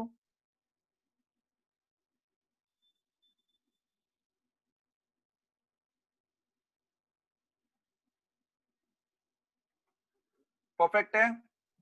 Good. Yes Avirat, tell me what's the doubt. Sir आपने जब वो लोब वाला समझा है ना, तो सर उसमें वो प्रॉब्लम्स तो कुछ आए ही नहीं. मतलब वो तो सिर्फ एक उन्होंने ऐसे टर्म किया है कि इसमें एक लोब होता है, इसमें दो होते हैं. हाँ, तो वो साइंटिस्ट लोगों का प्रॉब्लम ये था कि तुम बोल रहे हो कि ओवरलैपिंग होता है, बट क्या सारे ओवरलैपिंग बॉन्ड फॉर्म करेंगे? That was their question. You getting my point मेरे बच्चे? क्या सारे ओवरलैपिंग जो है वो बॉन्ड फॉर्म करेंगे? अगर ऐसा है तो मेरे पास तो He2 मॉलिक्यूल भी होना चाहिए, मेरे पास तो Be2 मॉलिक्यूल भी होना चाहिए, बट आपने देखा है ये मॉलिक्यूल्स एग्जिस्ट नहीं करते हैं. So this was the question, that why these molecules are not existing. Is that clear, Avirat? Do you get my point? Yes. तो उस प्रॉब्लम को क्लियर करने के लिए सबसे पहले उन्होंने डायरेक्शनल प्रॉपर्टीज को एक्सप्लेन किया. डायरेक्शनल प्रॉपर्टीज में उन्होंने बताया कि s ऑर्बिटल नॉन डायरेक्शनल होता है, p d f जो है वो डायरेक्शनल होते हैं. करेक्ट. और वो डायरेक्शनल प्रॉपर्टीज के बेसिस पे उन्होंने ओवरलैपिंग को 3 पार्ट में डिवाइड किया, पॉजिटिव, नेगेटिव एंड जीरो. अब ये क्या है पॉजिटिव, नेगेटिव, जीरो? चलो देखते हैं. पॉजिटिव ओवरलैप देखो आपके left side, right side of the screen पे देखो, पॉजिटिव ओवरलैप एक हेडिंग आ गया है. करेक्ट. अब सबसे पहला पॉइंट इसके अंदर लिख लो. सबसे पहला पॉइंट अगर आपको लिखना है, s ऑर्बिटल जो है, जब दो s ऑर्बिटल आमने सामने आते हैं, they always make a positive overlap. मतलब अगर दो s ऑर्बिटल आमने सामने आ गए दो एटम्स के, और अगर उनके बीच में फोर्स ऑफ अट्रैक्शन बहुत तगड़ा है, तो भाई साहब वो हमेशा बॉन्ड बना के ही सांस लेंगे. They will always make the bond. Is that clear? Perfect है. एक चीज ये क्लियर करो, why so? Simple, because s orbital is non directional. यहां पर डायरेक्शन का कोई फर्क ही नहीं पड़ रहा है उनको, बिकॉज आप किसी भी एंगल से एक दूसरे से टकराओगे, वो हमेशा ओवरलैपिंग करेंगे और अच्छी ओवरलैपिंग करेंगे, बहुत स्ट्रॉन्ग ओवरलैपिंग करेंगे. Is that clear? कितना स्ट्रॉन्ग? 70% स्ट्रॉन्ग करेंगे. एग्री करते हो मेरे साथ? 70% स्ट्रॉन्ग करेंगे. कितने लोग एग्री करते हैं? थम्स अप डालो. आस्था Patel has put a thumbs up. Apart from Astha, अच्छा, Dhwanit Shah, Dhwanit, can you tell me why you are not putting a thumbs up? Sir, because orbitals only overlap till 50% only. अरे यार आस्था Patel, are you clear? समझ में आता है? दो orbitals जब overlap करेंगे, मैक्सिमम ओवरलैपिंग इज 50%. मैक्सिमम. उससे ज्यादा ओवरलैप नहीं कर सकते, बिकॉज उससे ज्यादा जाएंगे तो फोर्स ऑफ रिपल्शन आ जाएगा. Is that clear? उससे ज्यादा जाएंगे तो फोर्स ऑफ रिपल्शन आ जाएगा. तो ये चीज ध्यान में रखो भाई. ब्लाइंडली सर ने जो बोल दिया वो लिख मत लो और थम्स अप मत डाल दो. सुनो सर क्या बोल रहे हैं. सर यही तो चेक कर रहे हैं कौन जाग रहा है कौन सो रहा है. Is that clear? तो ये पॉइंट लिख लो. s ऑर्बिटल जो है वो हमेशा ओवरलैपिंग स्ट्रॉन्ग करेंगे. कितना strong? Up to 50%. Up to 50%. Is that okay? चलो पहला एग्जांपल ऑफ पॉजिटिव ओवरलैप देखो. This is what these four scientist are trying to explain. उन्होंने बोला कि जब एक p orbital, this is your atom A, this is your atom B, दो atoms है, अलग अलग एटम्स है, और दूसरे एटम का p ऑर्बिटल, और दोनों के पॉजिटिव पॉजिटिव जब सामने सामने आते हैं, तो ऐसे ओवरलैप को हम बोलते हैं पॉजिटिव ओवरलैप. सेम साइन वाले जो है वो सामने सामने आए। अच्छा, ये पॉजिटिव पॉजिटिव भी पॉजिटिव ओवरलैप है। अगर यही ओवरलैपिंग ऐसा होता कि नेगेटिव इसका और नेगेटिव इसका तो भी वो पॉजिटिव ओवरलैप है, then also it is a positive overlap. वापस से रिपीट कर रहा हूं, दीज आर नॉट चार्जेस। तो इनको ऐसे मत लेना सर पॉजिटिव पॉजिटिव रिपेल नहीं करेगा एक दूसरे को। अरे भाई ये चार्जेस नहीं है, बार बार बोल रहा हूं, these are solutions to Schrodinger's equation. Correct है, परफेक्ट है, सब लोग एग्री कर रहे हैं। दूसरी चीज, अगर एक एटम का pz आ रहा है तो दूसरे एटम का भी pz ही आना चाहिए। ये पॉइंट्स लिखते जाना। एक एटम का अगर pz ओरिएंटेशन आ रहा है तो दूसरे का भी pz ही आना चाहिए, सेम ओरिएंटेशन वाला ही ऑर्बिटल आना चाहिए। ठीक है, फर्स्ट थिंग, पॉजिटिव ओवरलैप में सेम साइन, पॉजिटिव पॉजिटिव, यहां नेगेटिव नेगेटिव सामने सामने आ जाए। दूसरा चीज, अगर एक का pz आ रहा है दूसरे का भी pz आना चाहिए। तीसरा चीज, भूलना नहीं ये चीज, तीसरी चीज सबसे इंपॉर्टेंट, कि भाई एटम ए के अंदर जो ऑर्बिटल है अगर उसमें पॉजिटिव स्पिन का इलेक्ट्रॉन है तो एटम बी के ऑर्बिटल के अंदर नेगेटिव स्पिन का इलेक्ट्रॉन होना चाहिए। This is the condition of overlapping. This is what these four scientist gave conditions of overlapping. कौन सी ओवरलैपिंग? Positive overlapping. कौन सी ओवरलैपिंग मेरे बच्चे? Positive overlapping. अब ये वाली जो दो कंडीशंस हैं नीचे वाली, वो तो बेसिक ओवरलैपिंग की कंडीशंस हैं, बेसिक ओवरलैपिंग। करेक्ट है। और ये जो ऊपर वाली है वो सिर्फ पॉजिटिव के लिए हो जाएगी। तो ये चीजें लिखते जाना, बिकॉज ये बहुत इंपॉर्टेंट चीजें हैं। pz सामने सामने आना चाहिए। अगर एक का पॉजिटिव है तो दूसरे का पॉजिटिव होगा तो ही पॉजिटिव ओवरलैपिंग होगा। और दोनों में सबसे पहली चीज हाफ फिल्ड ऑर्बिटल होना चाहिए। हाफ फिल्ड मतलब उसके अंदर एक ही इलेक्ट्रॉन होना चाहिए, और अगर एक में पॉजिटिव स्पिन है तो दूसरे में नेगेटिव स्पिन होना चाहिए। इसके बिना ओवरलैपिंग का कॉन्सेप्ट बिल्कुल समझ नहीं आएगा। सो प्लीज मेक श्योर ये 3 पॉइंट लिख लें आप। अच्छा, फिर दूसरी टाइप देखो, जहां पर एक का P है और दूसरे का S है। अब S मैंने आपको बोल दिया था वो तो हमेशा पॉजिटिव लो भी रखता है अपने अंदर, तो वो P के जब पॉजिटिव के साथ टकराएगा तो ही पॉजिटिव ओवरलैपिंग होगा। Is that clear? चलो नेक्स्ट एग्जांपल देख लो। मैंने ओरिएंटेशन चेंज कर दिया। पहले में pz था, px आ रहा है, तो px दोनों के px, और इस बार न्यूक्लियर एक्सिस जो है वो ऑर्बिटल एक्सिस के परपेंडिकुलर है। ध्यान देना, पहले वाले केस में nuclear axis are along the orbital axis, यहां पर परपेंडिकुलर हो गए हैं। Is that okay? अब ध्यान दो, परपेंडिकुलर होने के बाद भी पॉजिटिव पॉजिटिव के साथ टकरा रहा है, नेगेटिव नेगेटिव के साथ टकरा रहा है, positive overlap. py positive positive, negative negative, these are the cases of positive overlapping. किसके केसेस हैं? Positive overlapping. चलो नेगेटिव ओवरलैप देखते हैं। नेगेटिव ओवरलैप अब आप समझ गए होंगे कि एक का पॉजिटिव दूसरे का नेगेटिव। अब कुछ महान लोग वापस मेरे को क्वेश्चन करेंगे, सर पॉजिटिव नेगेटिव अट्रैक्ट नहीं करेगा एक दूसरे को? ये चार्जेस नहीं है। मैं वापस रिपीट कर देता हूं, ये चार्जेस नहीं है। Correct? Once again, p orbital का नेगेटिव और s सामने सामने आ जाए तो भी आपका नेगेटिव ओवरलैप होगा। ये ऐसा ओवरलैप है जो फोर्स ऑफ रिपल्शन क्रिएट कर रहा है एक मॉलिक्यूल में। क्या क्रिएट कर रहा है? Force of repulsion. और नेक्स्ट तो एग्जांपल तो आपके सामने है। मैंने ओरिएंटेशन चेंज कर दिया और मैंने ऑर्बिटल एक्सिस को न्यूक्लियर एक्सिस के परपेंडिकुलर कर दिया। जो आपने पॉजिटिव ओवरलैप में एग्जांपल देखा था वही नेगेटिव में। लेकिन अब देखो क्या हो रहा है, पॉजिटिव नेगेटिव के सामने आ रहा है, नेगेटिव पॉजिटिव के सामने आ रहा है। So such kind of overlapping is negative overlap. This is not good for our molecule because it is going to create disruptions in the molecule. It is going to have force of repulsions in the molecule. सब लोग हैं class के अंदर, everybody is there till here. Bore तो नहीं हो गए? ऐसा तो नहीं लग रहा कि सर बहुत ज्यादा इनफ्लो दे रहे हो सर आप? इतना तो हमें नहीं समझना है, आप ऊपर ऊपर से पढ़ाओ, बाकी जो डेप्थ है वो हमने सीख लिया एडवांस क्लास में। कंटिन्यू कर सकता हूं? Can I continue? मजा आ रहा है?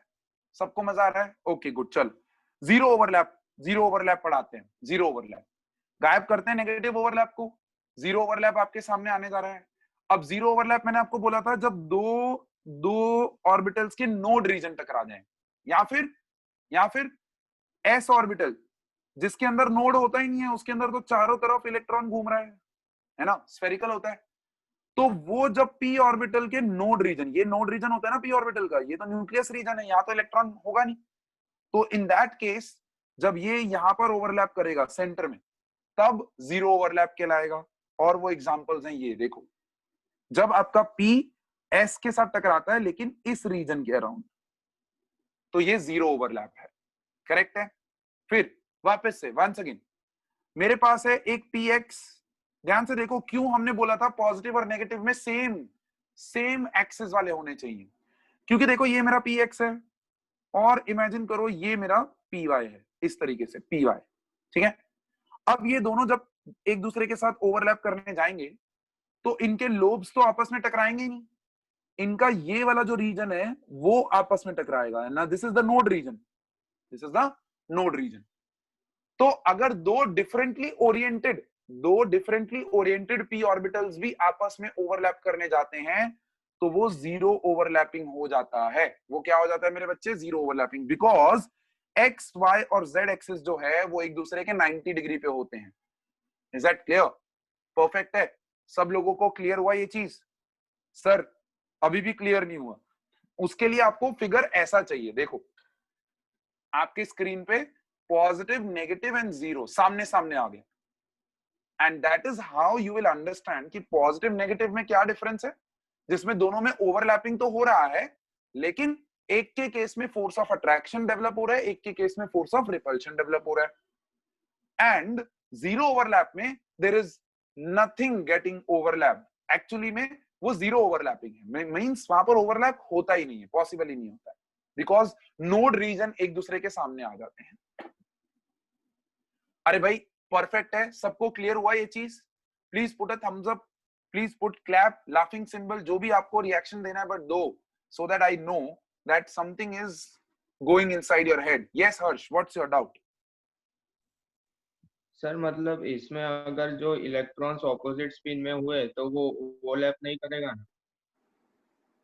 अगर ऑपोजिट स्पिन्स में हुए तो ओवरलैपिंग होगा, वो तो कंडीशन है मेरे बच्चे। मतलब सेम स्पिन में हुए तो ओवरलैप नहीं करेगा? हाँ, सेम स्पिन में हुए तो ओवरलैपिंग नहीं करेगा, तो वो जीरो ओवरलैप का केस हो जाएगा। तो सर वो N2 गैस है तो वो तो एग्जिस्ट नहीं करना चाहिए। क्यों? सर उसमें इलेक्ट्रॉन्स सारे p ऑर्बिटल के सेम स्पिन में ही होंगे। वंस अगेन बच्चे, N2 की जब बात कर रहे हैं तो एक n एटम होगा, दूसरा n एटम होगा। अब अगर ये मॉलिक्यूल एग्जिस्ट कर रहा है तो उसका मतलब है कि एक n में पॉजिटिव स्पिन में थे और दूसरे n में नेगेटिव स्पिन में थे, इसीलिए वो ओवरलैप हुए।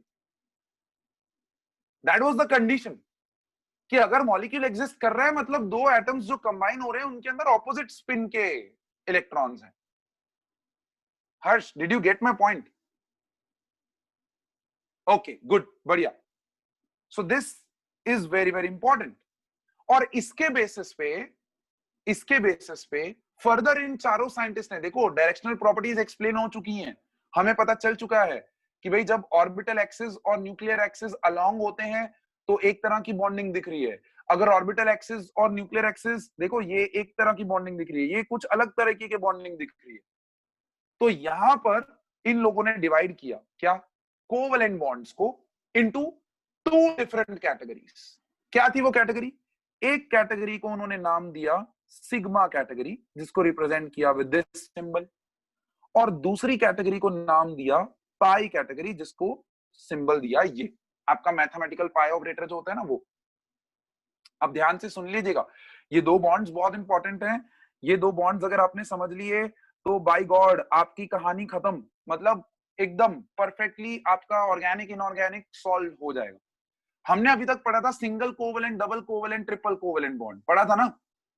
इन लोगों ने बोला कि there is nothing like single, double, triple, there is a sigma bond and there is a pi bond, where sigma bond is a single bond between two atoms and pi bond is either a double bond or a triple bond। तो समझो बच्चे, Lewis dot theory पूरी तरीके से failure नहीं था, उनके points लिए तो गए, बस उसको थोड़ा सा रिफाइन किया गया, उनको थोड़ा सा रिफाइन किया गया कि भाई double triple will not be named as double triple, they will be named as pi bonds from now on.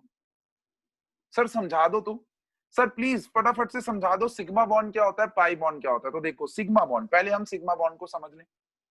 Sigma bond क्या होता है, डेफिनेशन को पढ़ो, पहले पढ़ो, आराम से पढ़ो।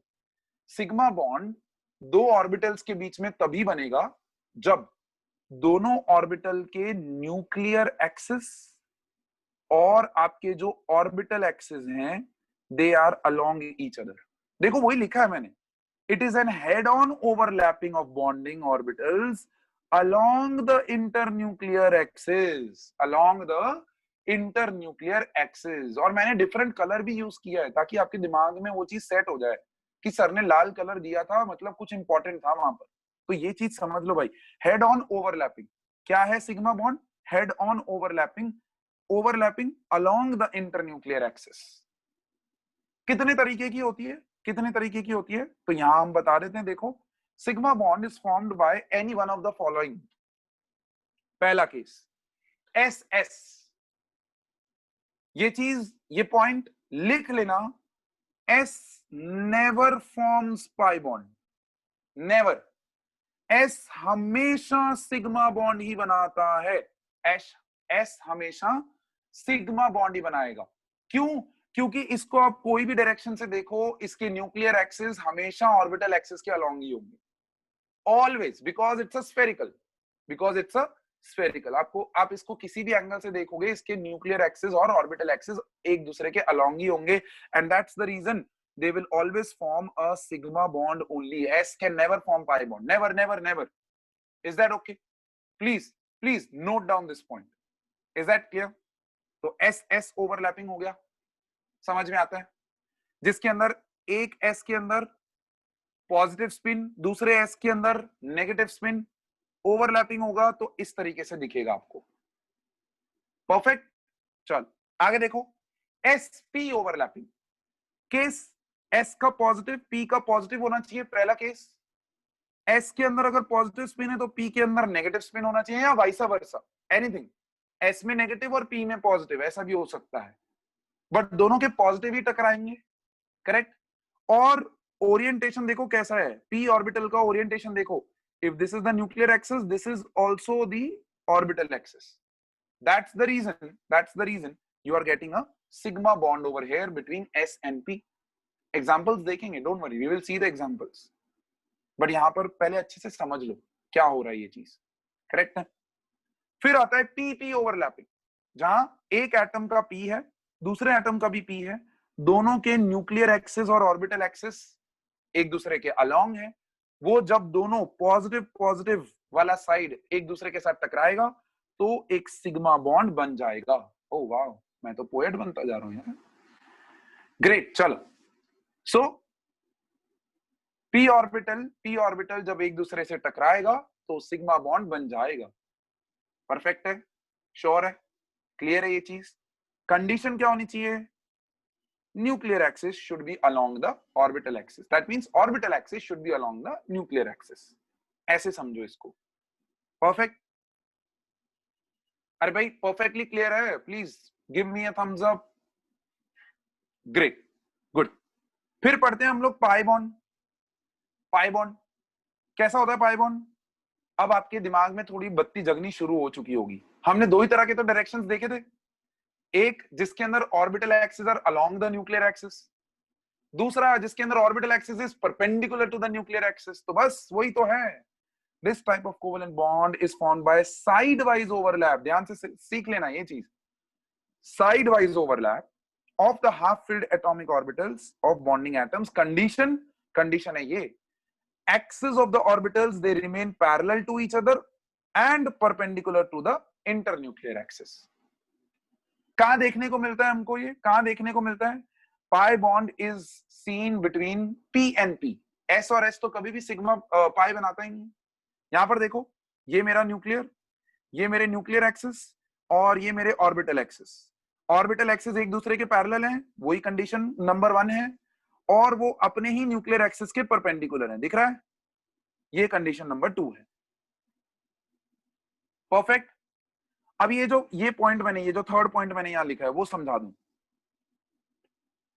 पाई बॉन्ड जो होता है मेरे बच्चे, it is formed by side wise overlap. Overlapping देख रहे हो, रीजन देख रहे हो, कितना थोड़ा रीजन है। यही चीज जब हमने सिग्मा बॉन्ड में ओवरलैपिंग देखी थी तो रीजन थोड़ा ज्यादा था। And that's the point over here. Pi bond जो है it is a weak bond, it is a weak bond. Sigma bond जो है it is a very very strong bond. और आप खुद दिमाग लगा सकते हो भाई, जहां पर भी हेड ऑन कोलिजन होगा वहां पर एनर्जी का जो ट्रांसफर एक दूसरे में वो सबसे ज्यादा होगा, साइडवाइज ओवरलैप में नहीं होगा। Is that clear? दो गाड़ियां आपस में साइड में टकराती हैं तो प्रॉब्लम नहीं है, डेंट वेंट ही पड़ेगा। लेकिन दो गाड़ियां हेड ऑन कोलाइड करती हैं तो सब कुछ खत्म हो जाएगा उस गाड़ी में। Is that clear? सो ये चीज आपको समझना है। Pi bond is a weak bond, sigma bond is a strong bond, and that's the reason. ये पॉइंट बड़ा सा नोट बना के लिख लो। दैट्स द रीजन दो कंबाइनिंग एटम्स के बीच में पहला बॉन्ड कभी भी पाई नहीं हो सकता। पहला बॉन्ड कभी भी पाए नहीं हो सकता। The first bond, please write this, the first bond between two atoms, the first bond between two atoms is always a sigma bond. The first bond between the two atoms is always a sigma bond, and after the first bond is formed, उसके बाद जितने भी bonds बनेंगे वो सारे pi bond. तो दो combining atoms के बीच में सिग्मा बॉन्ड्स कितने हो सकते हैं एट मैक्सिमम? एक ही हो सकता है, एक ही हो सकता है। It is the first bond which is formed and it is the only one bond, sigma bond between two atoms. ठीक है, सिग्मा बॉन्ड के बाद जितने भी बॉन्ड्स बनेंगे वो सारे पाई होंगे। तो अगर आपको कोई पूछे ओ डबल बॉन्ड ओ में कितने सिग्मा है भाई? एक सिग्मा है। तो दूसरा कौन सा है भाई? दूसरा पाई है। अगर आपको कोई पूछे एन ट्रिपल बॉन्ड एन में कितने सिग्मा है? एक सिग्मा है भाई, दो पाई है। There are two pis over here. Is that clear? अरे भाई समझ में आ रहा है? अगर आपको कोई पूछ ले एफ और एफ में कितने सिग्मा कितने पाई है, तो आप लिखोगे एक सिग्मा है एंड जीरो पाई है। There is zero pi, there is no second bond in between this two atoms, so there is no pi bond over here. Perfect है? अरे भाई कोई तो दो। यस, शाबाश, थम्स अप, बढ़िया। अब इन दोनों बॉन्ड्स को आमने सामने अगर हम देख लें तो बाय गॉड सर पिक्चर एकदम क्लियर हो जाएगा। मानते हो कि नहीं? तो चलो मैं सारे बॉन्ड्स के पॉइंट्स एक साथ सामने ले आता हूं। आपको मैं एग्जैक्टली 20 सेकेंड्स देता हूं। You read down the points 1 2 3 4 5। There are 5 points. तो 5 पॉइंट्स में से कौन से पॉइंट में आपको डाउट है? मैंने जाने अनजाने में सारे पॉइंट्स बता दिए हैं, सिर्फ आपका एक ये थर्ड वाला पॉइंट मैंने नहीं बताया है, वो मैं आपको बता दूंगा। जाने अनजाने में सब कुछ बता दिया है, थर्ड वाला पॉइंट मैंने नहीं बताया है, वो मैं आपको बता रहा हूं। For that you have to right swipe on your mobile phones to see my video. मेरा जो वीडियो है ना जहां पर मैं दिख रहा हूं वो वाले स्क्रीन पे आ जाओ। Is everybody there? Is everybody able to see this smart man on the screen? Okay, thank you. Great. चलो अभी यहां देखो, ये मेरा एक एटम है, ये मेरा दूसरा एटम है। Everybody is able to see that? Yeah. अब ये दो एटम सिंगल बॉन्ड के साथ कंबाइंड है। अब ये सिंगल बॉन्ड के साथ कंबाइंड है तो इनको मैं फ्रीली कहीं पे भी किसी भी डायरेक्शन में इनको रोटेट कर सकता हूं। They can be rotated. There is no compulsion over here, right? लेकिन इमेजिन करो कि ये मेरा बॉन्ड है, ये मेरा एटम है, और ये दोनों के बीच में डबल बॉन्ड आ गया। क्या आ गया बच्चे? Double bond. ठीक है, इमेजिन करो। अब ये डबल बॉन्ड जैसे ही आ गया तो ये लॉक हो गए। अब अगर इनको मूव करना है तो इनको ये बॉन्ड तोड़ना पड़ेगा, और अगर दो कंबाइनिंग एटम्स के बीच में बॉन्ड टूटता है तो उनकी कैरेक्टरिस्टिक्स चेंज होती हैं। Getting the point? बॉन्ड टूटा मतलब कैरेक्टरिस्टिक चेंज हो जाएगी। So that is the point over here कि भाई सिग्मा बॉन्ड, अगर दो एटम्स के बीच में सिर्फ सिग्मा बॉन्ड है तो वो अपना फ्री रोटेशन कर सकते हैं। लेकिन अगर उनके बीच में पाई बॉन्ड है, दैट मींस अगर डबल बॉन्ड है या ट्रिपल बॉन्ड है, तो उनके फ्री रोटेशन पॉसिबल नहीं है। Is that clear? That is what is the third point. Perfect है? क्लियर है ये चीज? 110%? गुड। देखो नेक्स्ट स्क्रीन पे क्या आ रहा है। अरे कुछ भी नहीं छोड़ूंगा मैं आपके लिए, आपको बस मेरे को फॉलो करते जाना है और आपका सिलेबस कंप्लीट हो जाएगा, आपको पता भी नहीं चलेगा। जितने भी वीबीटी के पॉइंट्स बोले हैं सारे आपके सामने एक ही स्क्रीन के ऊपर। इतना अच्छा टीचर कहीं मिलेगा आपको? नहीं मिलेगा। जितने पॉइंट्स हमने छोटे छोटे बोले हैं ना, सारे वीबीटी के पॉइंट्स एक साथ आपकी स्क्रीन पे आ गए। देखो पहला point, covalent bond is found by overlapping of atomic orbitals when they come really close to each other. Overlapping मतलब merging. Only half filled orbitals with electrons of opposite spin overlap, बता दिया मैंने, है ना। एक ऑर्बिटल में positive है तो दूसरे में नेगेटिव होना चाहिए। Overlapping must be less than 50%, maximum 50% हो सकता है, लेस देन ही होना चाहिए, उससे ज्यादा पॉसिबल ही नहीं है। करेक्ट। एक्सटेंट ऑफ ओवरलैपिंग, ध्यान से देखिएगा, extent of overlapping is directly proportional to strength of the bond. जितना ज्यादा ओवरलैपिंग उतना ज्यादा स्ट्रेंथ हो जाएगा।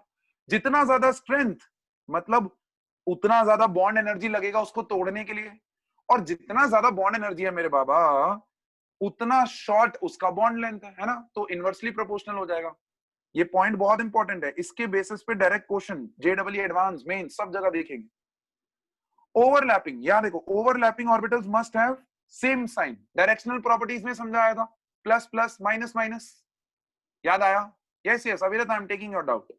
Is that clear? और last but not the least, the two types of overlapping are sigma axial या हेड ऑन। देखो ये नाम मल्टीपल नाम से जाने जाते हैं, तो वो नाम यहां पर लिख लेना, सिग्मा एक्सियल या हेड ऑन, या दूसरा पाई पैरेलल साइडवाइज या lateral overlapping. Pi sidewise, parallel या lateral overlapping. Is that perfectly okay?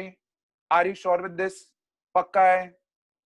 अब जो नेक्स्ट स्लाइड आपकी स्क्रीन पे आने जा रही है ना, वो मैं पढ़ा नहीं रहा हूं, बट वो स्लाइड आपको जरूर दिखाऊंगा, बिकॉज वो स्लाइड जो है उससे आपकी जमीन खिसक जाने वाली है। 1.5 घंटा आपने सर को सुन लिया, सब कुछ समझ लिया, सब कुछ कर लिया हमने, but there came failure of overlapping concept. क्या आया भाई? फेलियर। बट ध्यान से, ये कंप्लीट फेलियर नहीं था। मैंने आपको बोला था ना, पॉलिंग और स्लेटर ने वीबीटी के कॉन्सेप्ट में कुछ अमेंडमेंट्स किए थे। वो ही अमेंडमेंट्स किस तरह से किए थे, क्या उन्होंने एक नया चीज जो है वो इंट्रोड्यूस किया था, उसके लिए मैंने एक एक्स्ट्रा क्लास बनाया है। मैं आज आपकी क्लास में 3 वीडियोस अपलोड करने वाला हूं। आज का एक रेगुलर क्लास और उसके अलावा 2 एक्स्ट्रा क्लास। एक्स्ट्रा क्लास के नाम पे एक्स्ट्रा क्लास अनाउंस होगा, ठीक है? ऐसे एक्स्ट्रा क्लास लिखा होगा उसके ब्रैकेट में। वो 2 एक्स्ट्रा क्लासेस आपको देखने हैं before your next Wednesday's lecture. अच्छा, बिफोर योर नेक्स्ट वेडनेसडे शायद और 2 एक्स्ट्रा क्लासेस आपके उसमें आ जाएंगी। So please plan your video watching accordingly, ताकि आप नेक्स्ट वेडनेसडे में बैठने से पहले वो चारों वीडियोस देख के बैठे हो। ठीक है? परफेक्ट है? Are you sure with this? 100% satisfied? आज के लेक्चर में मजा आया? समझ में आया सब कुछ? Everyone good? बढ़िया। चल तो नेक्स्ट क्लास में मिलते हैं with some more interesting concepts, जो मैं आपको क्लिफ हैंगर के फॉर्म में छोड़ रहा हूं, है ना। वो क्लिफ हैंगर आपकी एक्स्ट्रा क्लास की फॉर्म में आपको मिलेगा, और उसके बाद वाले वीडियोस भी आपको मिलेंगे। प्लीज उनको देखिएगा and watch them. Is that okay? Perfect. चल बाय बाय, टेक केयर।